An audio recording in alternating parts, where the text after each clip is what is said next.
पूर्णस्य पूर्णमादाय पूर्णमेवावशिष्यते। ओम शांति शांति शांति।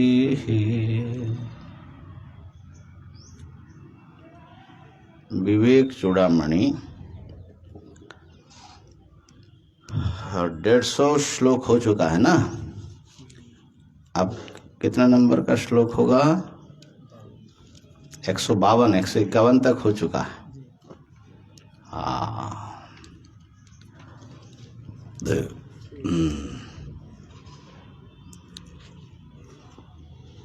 अच्छा, कल पंचकोशों की भूमिका किया। 5 कोश आत्मा की शक्ति से ही उत्पन्न होकर के आत्मा को ही आवृत कर देते, जैसे जल की ही शक्ति से उत्पन्न होकर के शैवाल पटल जल को आवृत कर देते हैं। उसी दृष्टांतों को आगे बढ़ा रहे हैं। तच्छैवालापनये सम्यक् सलीलं प्रतीयते शुद्धम् तृष्णा संतापहरम् सद्यः परं सौख्यप्रदं परं पुंसः। कलम कहाँ?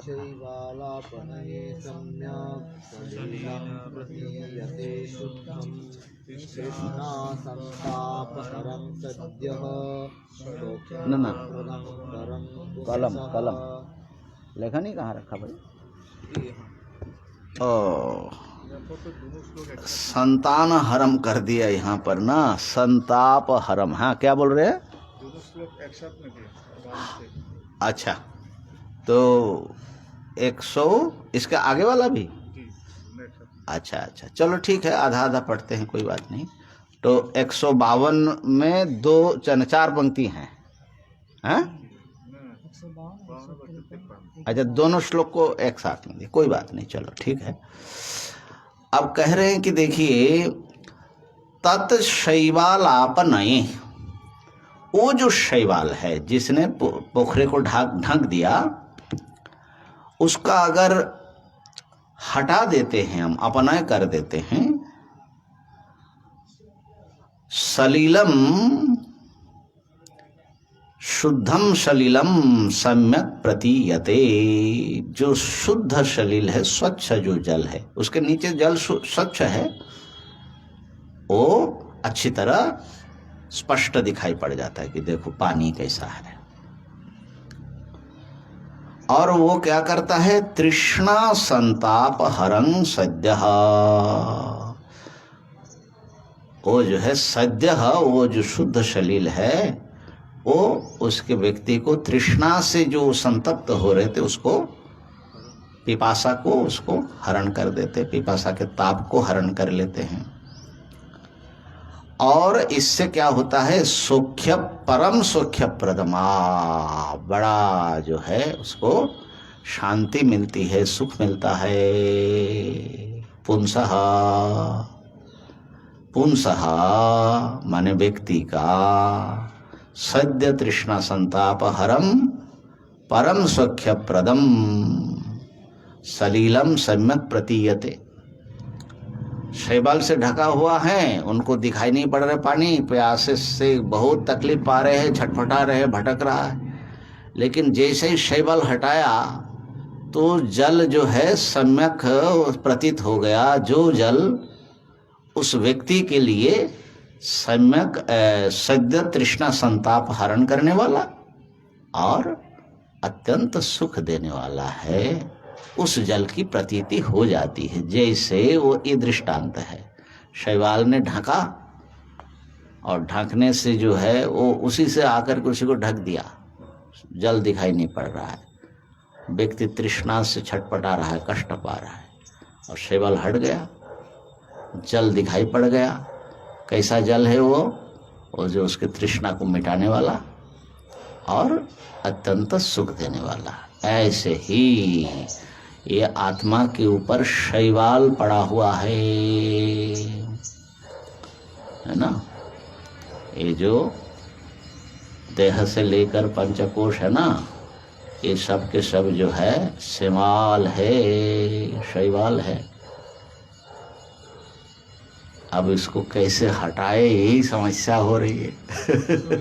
हट जाने से हाँ शुद्ध जो शैल माने जल, हाँ उसको प्रतीत होता है हाँ, कि वैसा ही सम्यक प्रतीयते, सम्यक शुद्ध जल एकदम स्पष्ट दिखाई पड़ जाता है। और वो जल का विशेषण जो है ना, शुद्धम जलम के, ये पुंसः सद्य तृष्णा संतापहरम परम सौख्य प्रदम शुद्धम सलिलम सम्यक प्रतीयते, ऐसा अन्वय होगा। ठीक है ना। अब उसमें दाष्टान्त में घटा रहे, देखो पंचानाम अपि कोशानाम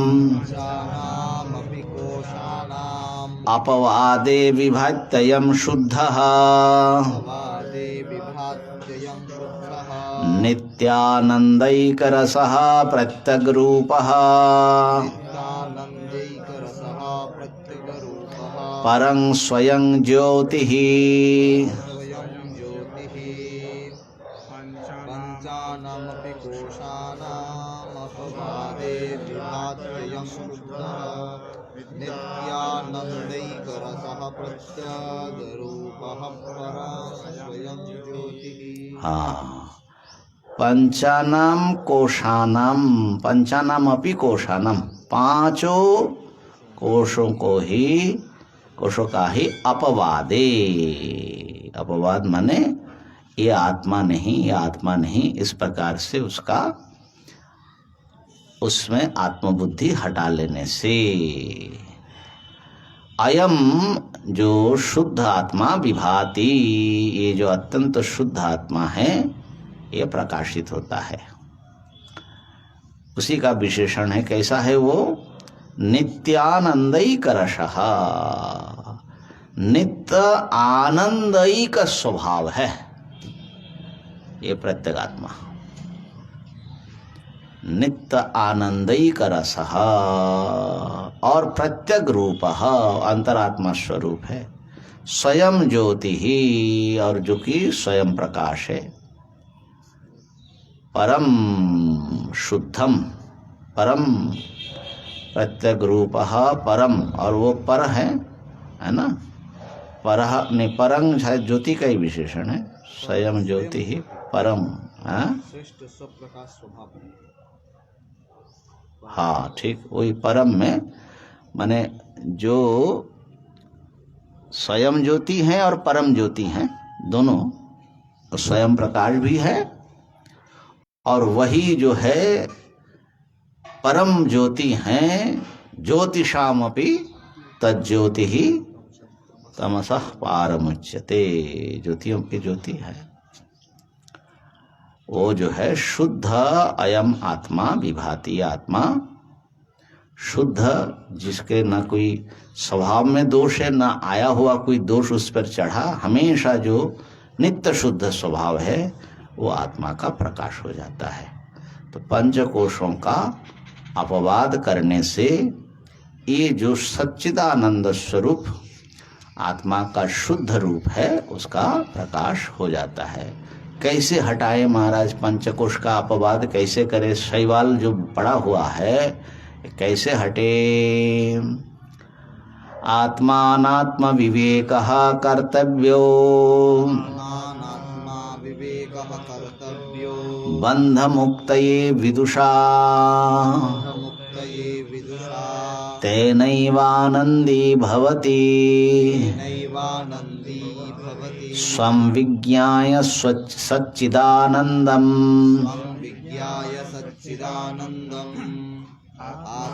आत्मानात्मविवेकः कर्तव्यो बन्धमुक्तये विदुषा तेनैवानन्दी भवति स्वं विज्ञाय सच्चिदानन्दम्। कहा कि इसके लिए आपको क्या करना है, आत्मानात्म विवेकः कर्तव्यः। आत्मा अलग अनात्मा अलग, इसका विवेक माने भेद ज्ञान, यही करना आपका कर्तव्य बनता है। ये वेदांत साधना का जो है प्रधान हिस्सा है, समझ लो। आत्मानात्म विवेक, छंद क्या होगा? ये जो है ना कारिका होती है ना, हाँ वो कारिका जैसा। मुक्ता न्याय सिद्धांत मुक्तावली में भी जो कारिका बोली वो कैसा पढ़ते हैं, नूतन जलधर रुचये गोप वधुटी दुकोल चौराय, ऐसा ना, वही बीच बीच में ऐसा कारिका छंद बोलते हैं इसको। इसका छंद तो नाम का, लेकिन ये कारिका ऐसे ही करते हैं, देखते हैं कौन सा छंद है, शायद कारिका ही बोलते हो। तो आत्मानात्म विवेक कर्तव्यो, ये अनुष्टुप छंद से 2 अक्षर ज्यादा हो गया। ज्यादा पूरा नहीं होगा। हाँ, बंध मुक्त ये विदुषा तेनैवानंदी भवति स्वं विज्ञाय सच्चिदानंदम। नहीं आता तो ये लगा कोई छंद नहीं है। नहीं, छंद तो है लेकिन वो अनुष्टुप से बड़ा है ना, थोड़ा 2 अक्षर बड़ा बना है ना। तो लेकिन ध्यान दीजिए, आत्मानात्म विवेक कर्तव्य, ये जो है आपका कर्तव्य क्या है महाराज, इस पर ध्यान दीजिए। खास करके हम लोग जो महात्मा बनी गए हैं, मुक्ति चाहते हैं, तो अपना मुख्य कर्तव्य मत भूलो। ये आत्मा अनात्मा का विवेक, पंचकोश से आप माने ज्ञाता स्वप्रकाश वस्तु अलग है, ये जितना अच्छी तरह आपका विवेक होगा वैसे ही आप जो है उच्चतर स्तर में आरोहण करेंगे। क्यों आत्मा विवेक कर्तव्य? बंध मुक्त है, इसी से बंधन से मुक्ति मिलने वाली है। विदुषा, विदुषा माने जो शास्त्र ज्ञान संपन्न, शास्त्र भी पढ़ा है, विवेकवान है ना।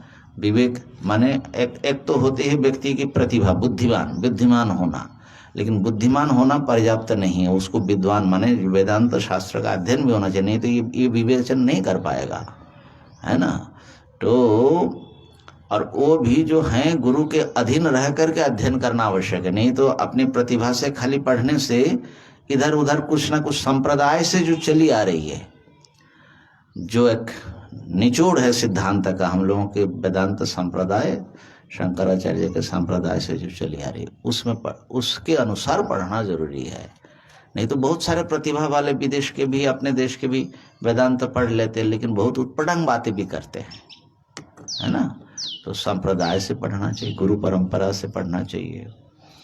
तो विदुषा, विद्वान माने शास्त्र ज्ञान संपन्न व्यक्ति, उसके द्वारा अपने बंधन मुक्ति के लिए आत्मानात्म विवेक करणीय है, उसका कर्तव्य ये है। ये आत्मात्म विवेक हाँ, जो हम लोग डेली कर रहे हैं, हाँ, हाँ, ये हमको लगता है ये निरंतर एक वृत्ति चलनी चाहिए अंदर। हाँ, वो अगर वृत्ति टूट गया तो फिर अनात्मा में जो है वो हो जाता है। हाँ। हमारे इस समय क्या होता है, हम लोग 2 काम करते हैं, खाली आत्मानात्म विवेक नहीं करते हैं, पद पदार्थ विवेक के अनुसार भी हमको चलना, पंक्ति लगानी होती है।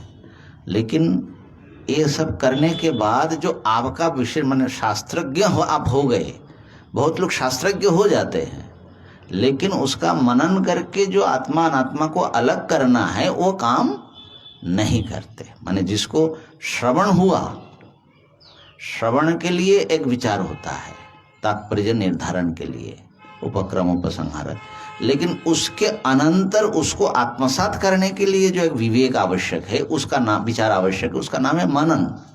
तो मनन में बड़ी भारी कमी रह जाती है। प्रमाण विषय भ्रम, हाँ, हम नहीं, वो तो शास्त्र के हैं। प्रमाण असंभावना, प्रमेय असंभावना, तो प्रमेय असंभावना दूर करने के लिए व्यक्ति कोशिश ही नहीं करता है, तो वो भी करे और वो निरंतरता के साथ करे, तब निधिध्यासन हो जाता है वो। तो तेनैव आनंदी भवति, उसी से वो व्यक्ति आनंद स्वरूप तो वो है ही है, लेकिन उसको जो उसके ऊपर जो पंचकोश का आवरण पड़ा हुआ है, वो आवरण हट करके आनंदी भवति माने वो परमानंद को प्राप्त कर लेता है, मोक्ष को। कैसे? स्वम विज्ञाय सच्चिदानंद माने स्वम सच्चिदानंदम विज्ञाय आनंदी भवति। अपने आप को स्वयं, स्वम माने स्वयं को, सच्चिदानंदम विज्ञाय, सच्चिदानंद जान करके। समझ रहे हैं जयश्री महाराज? स्वम यहाँ पर स्वयं को, या अकारांत शब्द में स्व में द्वितीय विभक्ति का एक वचन स्वंग रामंग, और सच्चिदानंदम वही सब चीजें हैं, समझे? अकारांत शब्द है। हाँ, इतना है कि नपुंसक लिंग है सच्चिदानंदम। तो स्वम सच्चिदानंदम, अपने आप को सच्चिदानंद के रूप में विज्ञाय माने विशेष रूप से साक्षात्कार करके वो आनंदित हो जाता है। तो वेदांत की साधना क्या होगी? एक तो पहले जो भूमिका बनाई चित्त शुद्धि तक, चित्त शुद्धि के बाद शास्त्र अध्ययन करके आत्मानात्म विवेक में लगो। आत्मानात्म विवेक जब होगा तो अनात्मा से आत्मा अलग दिखेगा, वो आत्मा ब्रह्म ही है, सच्चिदानंदम, ऐसा जान करके वो परम आनंद स्वरूप हो जाता है, माने मोक्ष को प्राप्त कर लेता है। मुञ्जादिशीकामिव दृश्यवर्गात्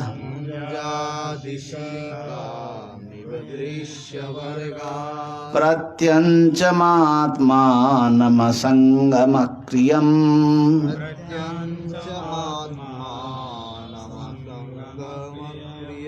विवेच्य तत्र प्रविलाप्य सर्वम्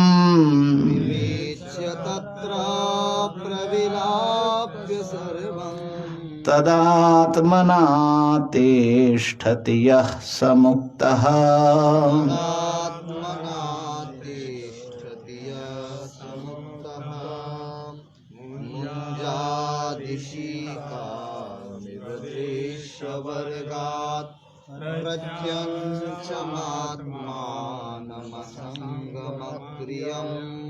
विवेच्य तत्र प्रविलाप्य सर्वं तदात्मना तिष्ठति यः समुक्तः। आत्मात्म विवेक कैसा करते हैं? मुंजाद इशिकामिव दृष्टांत दिया। मुंजात माने मुंज से, मुंज घास से, इशी का उसके भीतर जो एक सारांश होता है, उसके छिलके उतारने से उसको जैसे निकाला जाता है, उसको बड़ी सावधानी से धीरे धीरे छिलका, नहीं तो वो टूट जाता है, वो निकलता नहीं है। ऐसे ही मुंज है दृश्य वर्ग, ये पंचकोश समझ लो। दृश्य वर्गात, उससे, दृश्य के समुदाय से, उसके भीतर जो प्रत्यक बता ना, प्रत्यक माने सबके भीतर ही एकदम अंतरतम वस्तु, उस प्रत्यक स्वरूप प्रत्यंचम आत्मानम, आत्मा को जो दृष्टा है, जिसका स्वरूप है असंग और अक्रिय, वो एकदम निर्विकार है और समस्त दृश्य का प्रकाशक होता हुआ सबसे असंग है। किसी भी दृश्य के धर्म से उसमें वो लिप्त नहीं होता। आत्मा सदा असंग है। सब काम हो रहा है, जो हम जो संग में बंध रहे हैं, ये हो रहा है, ये असल में अंतकरण अंश में है, चिदाभास अंश में, ठीक है ना। लेकिन जो असली आत्मा है उसके ऊपर ये सारा आरोप हो रहा है, अध्यास हो रहा है। लेकिन जो वास्तविक आत्मस्वरूप है वो बिल्कुल असंग है, किसी चीज से बंधा हुआ नहीं है। असंगम अक्रियम प्रत्यंचम आत्मानम विविच्य, असंग अक्रिय प्रत्यक्ष स्वरूप आत्मा का उस दृश्य वर्ग से विवेक करके, अलग अलग करके फिर क्या करना है? बोले इतने में हो गया कि नहीं? बोले ना, थोड़ा सा काम और बाकी है। तत्र माने उसी आत्मा में प्रविलाप्य सर्वम, सारे दृश्य पदार्थों को उसमें प्रविलापन कर दे, विलीन कर दे। विलीन करने का मतलब क्या है कि दृश्य को अगर आत्मा से भिन्न कोई सद्वस्तु समझोगे तो द्वैत, असली आत्मा को समझा नहीं। तो दृश्य पदार्थ केवल आत्मा रूप अधिष्ठान में रज्जु में सर्प के समान भास रहा है, दिख रहा है। असल में तीन काल में ये दृश्य पदार्थ नहीं है। ऐसे जो है उसका जब बाद हो जाएगा प्रविलप्य सर्वम तदात्मना, तब एकमेव अद्वितीयम, उस प्रत्येक आत्मा रूप में जह तिष्ठति, जो अवस्थान करते हैं वही मुक्त हैं। ओम पूर्णमदः पूर्णमिदं पूर्णात् पूर्णमुदच्यते।